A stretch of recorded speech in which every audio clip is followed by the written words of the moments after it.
So for those of you watching live, welcome. I'm going to watch the chat. So if you are watching live in Workplace, feel free to drop any questions in there, or if you're on Zoom, come off mute or drop your questions in the chat here, and we'll get to it now. Go ahead. Awesome. Well, welcome everyone. Happy Monday. So some good, great, wonderful things happened last week from a mortgage rate standpoint versus maybe a economic standpoint. And last week, as we know, the Fed meeting happened. And during that Fed meeting, basically the job number came out and the Fed basically said that we're not going to lower interest rates at this meeting. However, they did give some indication of what the future looks like.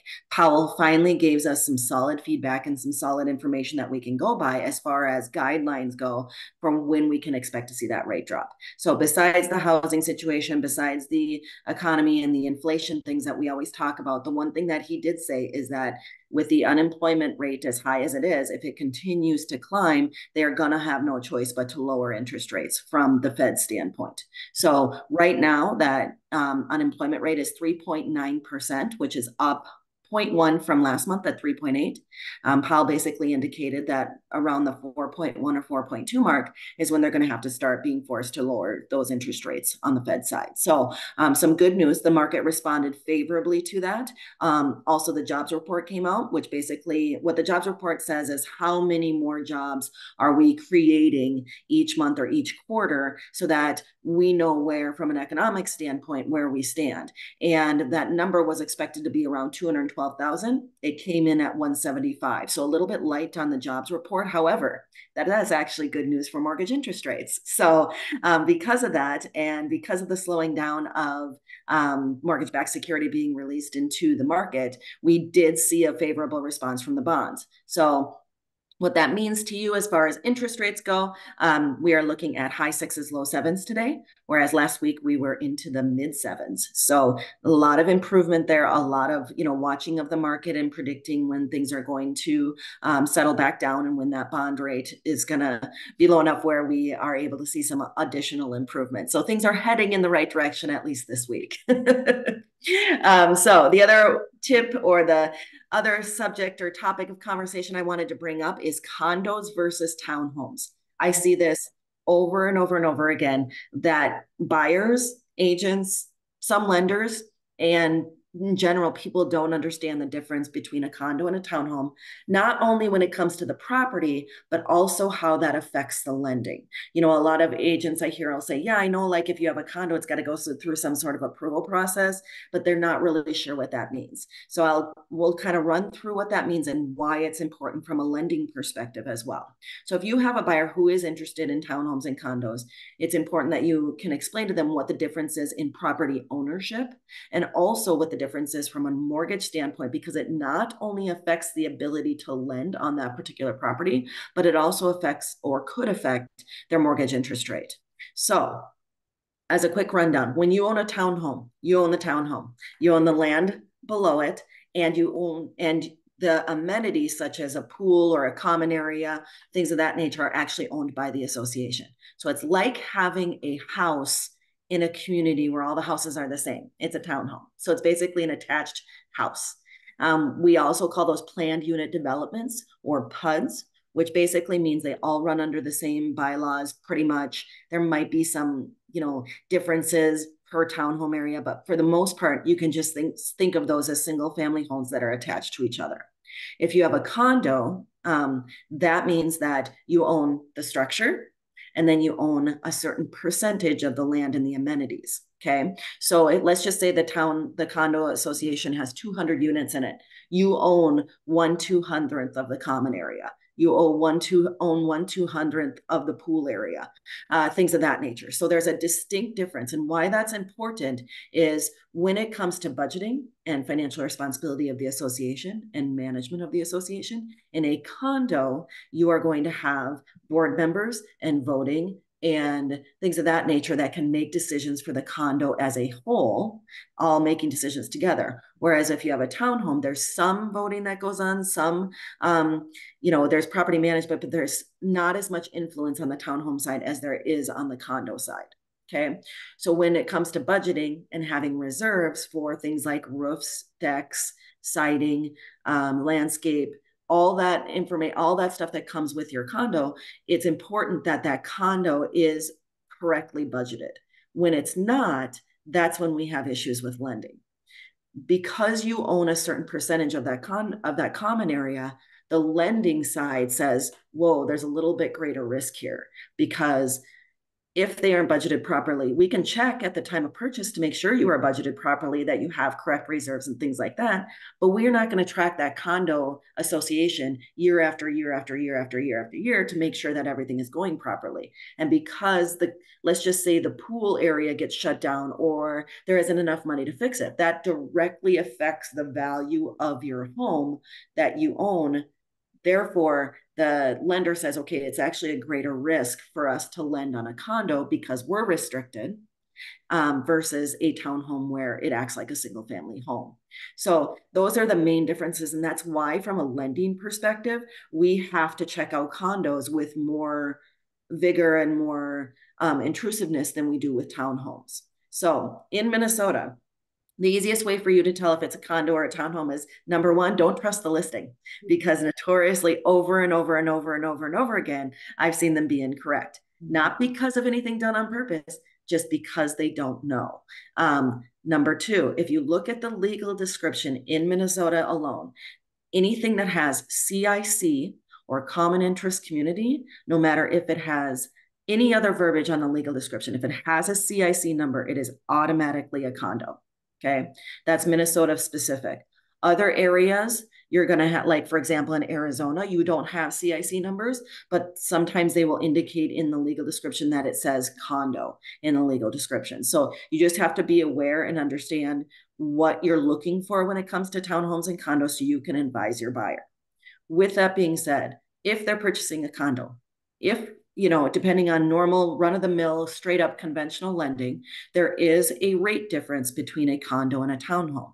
This is because of the associated risk with the condo. It's about 50 basis points, or about an eighth to a quarter% higher with a condo versus a townhome. It's something that the client just needs to be aware of. I'm totally comfortable with explaining it to them and why it's that way, but just something that they're aware of, so that when they're searching for homes, they aren't surprised by going, wait a sec, you gave me quotes on this one home and it was 7%, and this other home is 7 1/8. What's the difference? What's happening here? So very important for that client to know that. Also, when it comes to a lending perspective, if they are going after condos, there is no real conventional database that says, hey, here for all the conventional loans, here's the approved condo associations for conventional lending. It's non-existent. So every single time that you lend on a conventional condo, we have to gather the information from the condo association and approve it with a condo approval team at our lending during the underwriting process. For FHA and VA lending, there is a site that you can see whether or not your condo is approved or not. It is a HUD.gov site. If you just Google condo approvals HUD, it'll bring you to the website and you can type in the name of the association and see whether or not it's approved. Don't be discouraged though, because that website is no longer being updated for new approvals, which basically means that if you do see your association, it says approved, but it expired. Generally, basically what that means is we have to gather more information and reapprove them for that particular lending for that particular client. That is what's called a condo spot approval. It's a one-time approval that the buyer can go through on an FHA or VA side, where we can approve the association for one-time lending. Very common now. Most lending companies will now do one-time spot approvals. There's some that still won't, but for the most part, everything is running as it should be.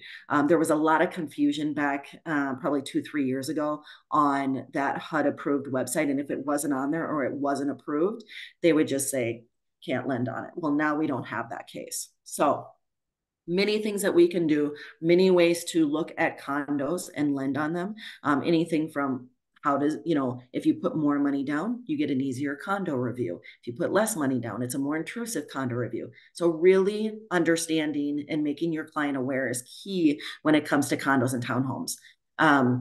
A lot of condo lending happens, especially for first-time home buyers, and they just aren't aware of what they're getting themselves into. So we always say it, education is key. Asking your lender, asking the question. If issues do come up, get a second opinion on the association review, because sometimes certain lenders will be able to lend on condo associations where others will not. So, and honestly, how you get through that condo association or that condo approval process on the lending side is important, because a lot of issues can come up during that, review. Anything from not enough insurance, to, some part of that association policy is, not within the lending guidelines, to too many investment property rentals within that association, things of that nature. So it's important to have a knowledgeable lender, but as your buyers going through and looking at different townhomes and condos, to come to your lender and say, hey, we're looking at this one. What do I need to know? So a lot of information, because condos aren't exactly the most easy thing to lend on, but they can get done and your buyer can be successful. Yeah. Well, it's so funny you bring this up because I was just coaching an agent, and this was the first a spot approval came up where they no longer, she was listed it and it expired, and her seller didn't know it, she didn't know it, so she didn't list it that way. And then the spot approval came up, and it took weeks. And so I don't know if it was just that lender, but finally it's so much so that the seller's like, I have to move on because we're just not getting answers. And then it would be a week and then a week. So I'd love if you dived in, just because this just happened in the last month, a little bit more on the process. And I know you said a lot of things can come up, but for the people that are now and agents that are now going to see this, because I just saw this myself, like what is the typical time frame? And you said if not this lender, then that lender. Can you give a little bit more clarity or information Yep. around that? Just because Yep. I just went through So when this. we go to approve a condo, we have a condo questionnaire that gets filled out. Depending on if you put, so under 10%, the condo questionnaire is 75 questions about the association and the governing docs. Over, if you put 10% or more down, it's only about 25, 27 questions on that questionnaire. Okay. The reason that can be important is because some of the questions that are answered on the higher loan to values or less money down don't appear on the more money down, and therefore don't affect the lending down here, but they could affect the lending up here. It has to do most of the time with how many investment property rentals there are, and then what's the default rate from a foreclosure standpoint, and also is there a mixed use to the property. For example, a condominium at a ski resort. That's a very common one that we will see, where it's like, because you're have those condos where you can basically open the door and ski out. Those are generally not approved by Fannie and Freddie unless the client puts a significant amount of money down payment, where we don't have to ask the question. That's just one example. Okay. So they have a condo questionnaire. We take a look at the financials. This means the budget and, most importantly, the reserve. Now, the reserve is another one that comes up on 10% or 9% or less down payment and doesn't affect lending as much on the 10% or more. Okay, so that's important as well as the reserve.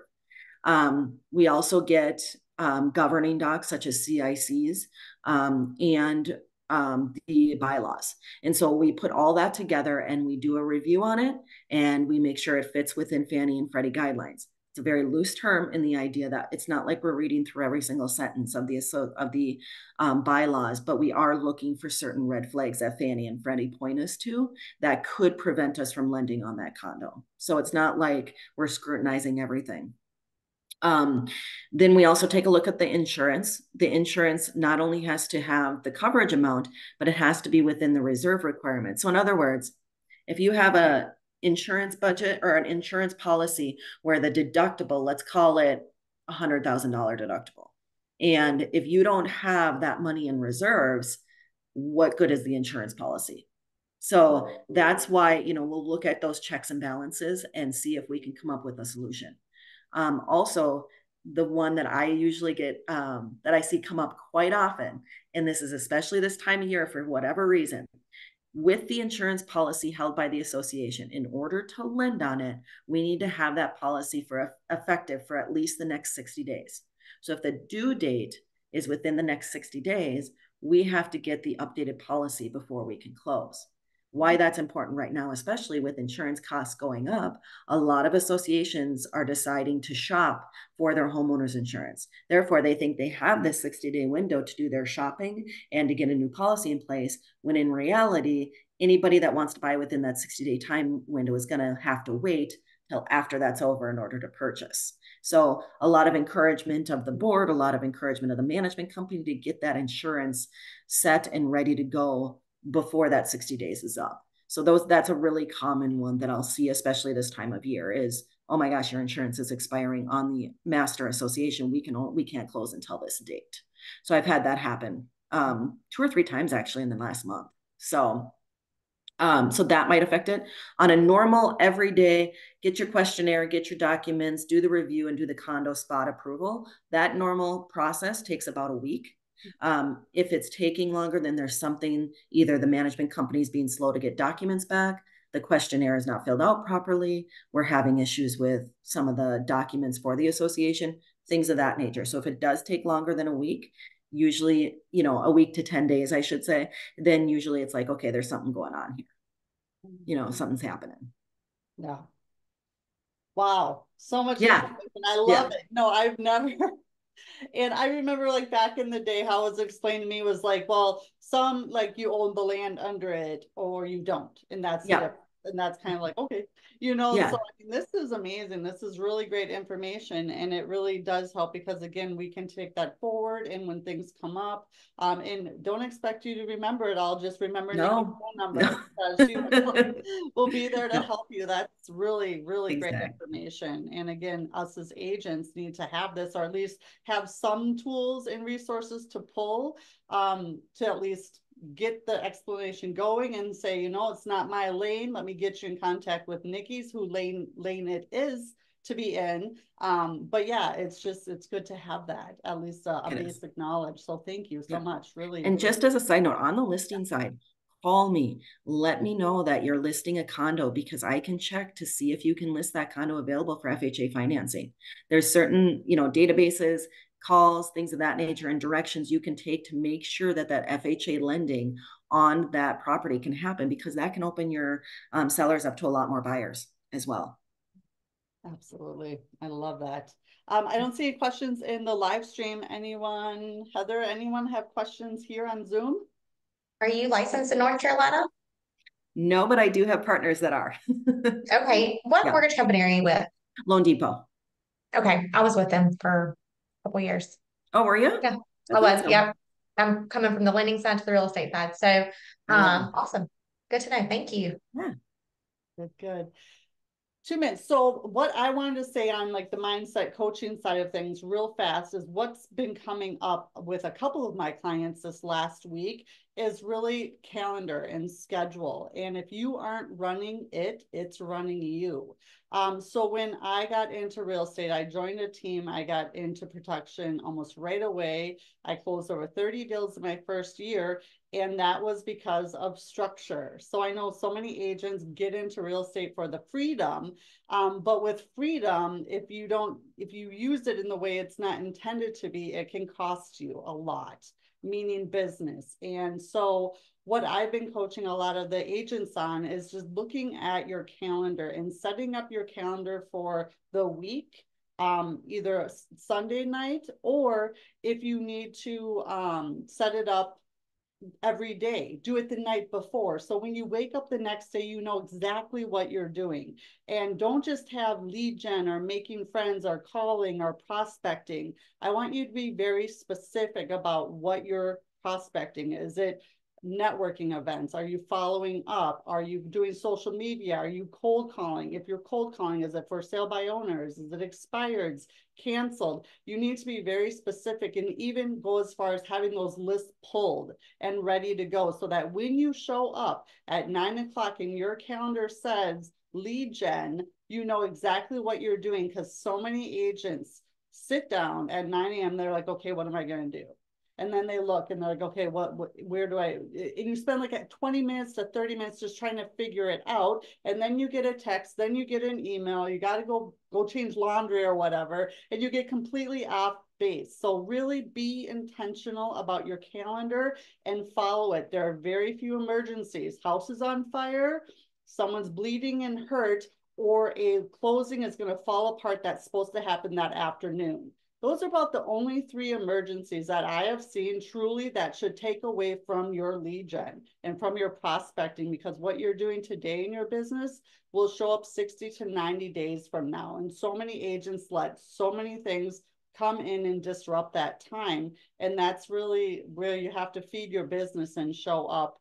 And I have stories on that, on how I let that go. And then it showed up. I didn't have any business. I had 1 month that had crazy amount of closings. I had 8 in June, but because back when I was working those 13 buyers, whatever, I wasn't lead genning. So guess what I had in July? 1. Guess what I had in August? 0. Guess what I had in September? 1. So it actually cost me money to stop lead genning and take care of all these clients. So leverage, if you need help with leverage, showing assistance, hiring people, are just getting really good with scheduling your calendar and following it. I'm definitely here to help because I've been there. I've done it the right way and I've done it the wrong way, and it can cost you a lot.